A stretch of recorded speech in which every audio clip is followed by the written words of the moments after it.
За сайн бацхан сурагчдаа нийт 10 дугаар ангийн сурагчдаа зориулаад монгол хэлний хичээлээрээ дахин уулзч байна. Дэвтэр номоо гаргаад онцор өдрөө тавиарай. За дэвтэр дээрээс хичээлийнхаа сэдвийг бичье. Тайлбарласан эссе бичцгээе.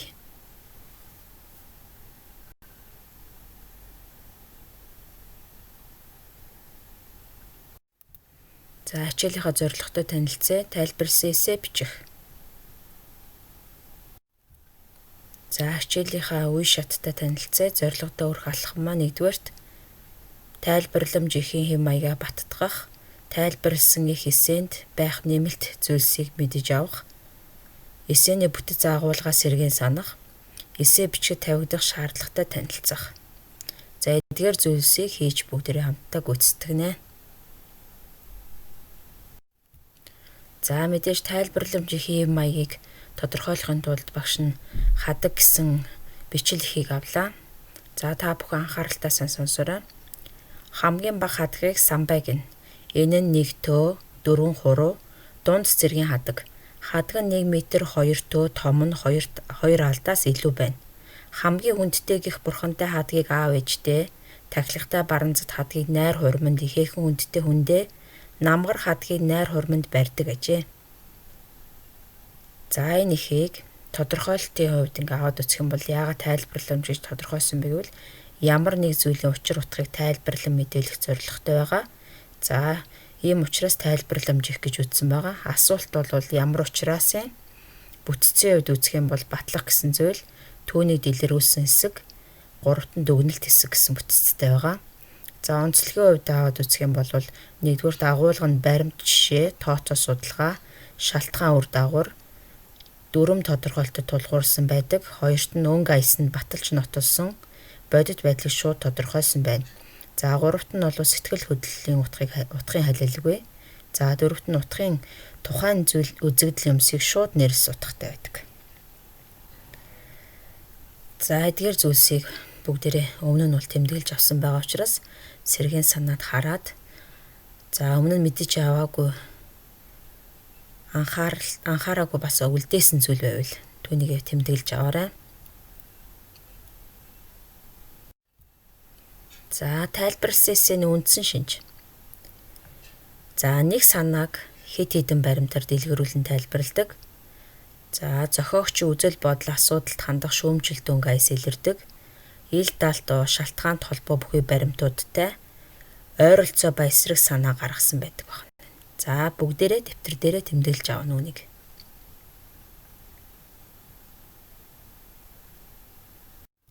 За тайлбарласан их эссэнд байх нэмэлт зүйлс юу ах вэ гэвэл тайлбарлан бичих сэдвээ эхлээд олно.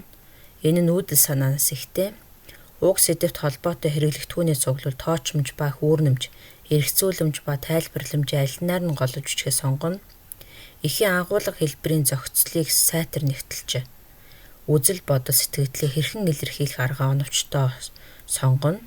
За өөрөөр хэлбэл нэг санаанд зангидсан элдв баримтыг үнэлж дүгнэхдээ эхлэл төгсгөлийн үг, зохиогчийн тайлбар, ишлэл, уйлга үг, жиж тэмдэглэл, зохиолчийн санал шүүмж зэрэг зүйлсийг заавал анхаарч үзнэ.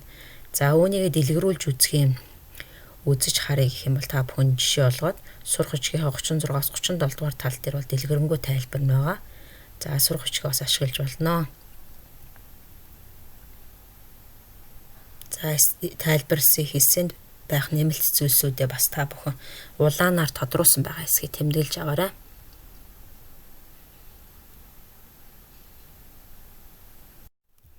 За эссэний бүтэц агуулгын хувьд ярих юм бол мэдээж эссэг бол олон талаас нь задлан шинжилдэг байгаа. За дэвшүүлсэн асуудал, тайлбарлагдаж буй юмнаас тайлбарт чөлөөтэй шилждэг. За үгийн урлаг аль болох үс баян төгөлдөр байдаг. Дүгнэлтэн зохиогчийн үзэл бодол, баймж хандлагыг илтгэн, өөрийн үзэл бодол, сэтгэгдэл, санал шүүмж чөлөөтэй илэрхийлдэг. Бодит баримтууд бүхий жишээ ариун их байдаг. За энэ талаас бас эссенийхаа өмнөх мэдлэгээ батгадгаад үзэх юм бол мэдээж эссэ нь бол баримтаас үссэн хувь хүний бодол эргцүүлэл байдаг те. Та бүхэн мэдж байгаа.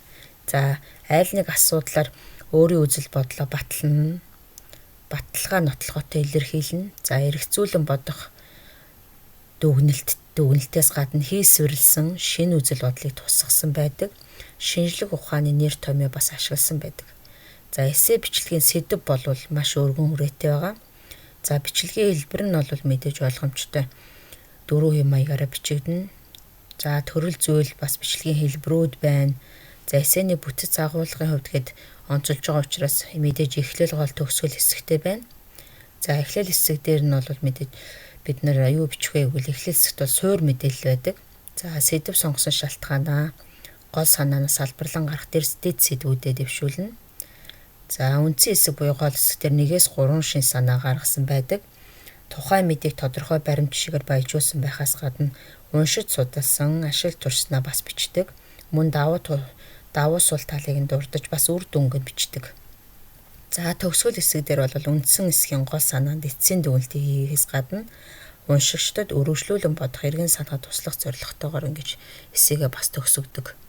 За энэ бүх мэдээллүүдийг та бүхэн эргээгээд сэргийн санаад тэмдэглэж аваарай.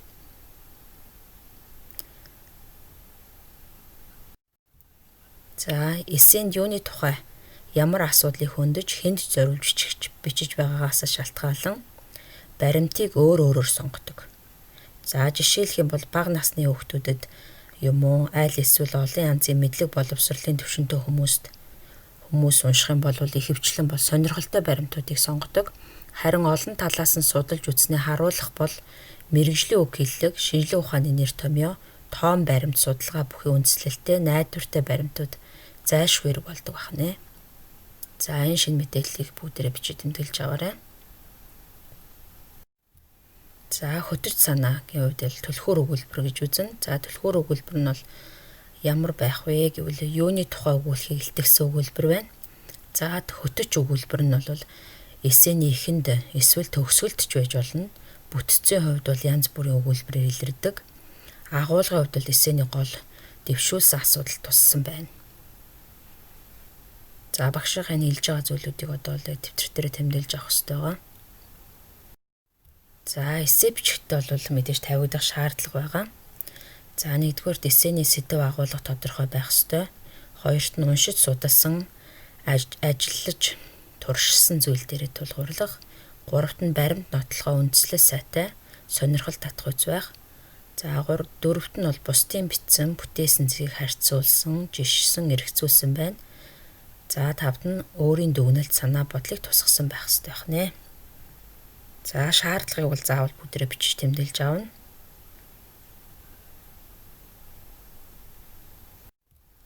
За ингээд энэ шаардлага дээрээ тулгуурлаад бол бүгдээрээ гэрийн даалгавар хийж гүйцэтгэх ёстой байгаа.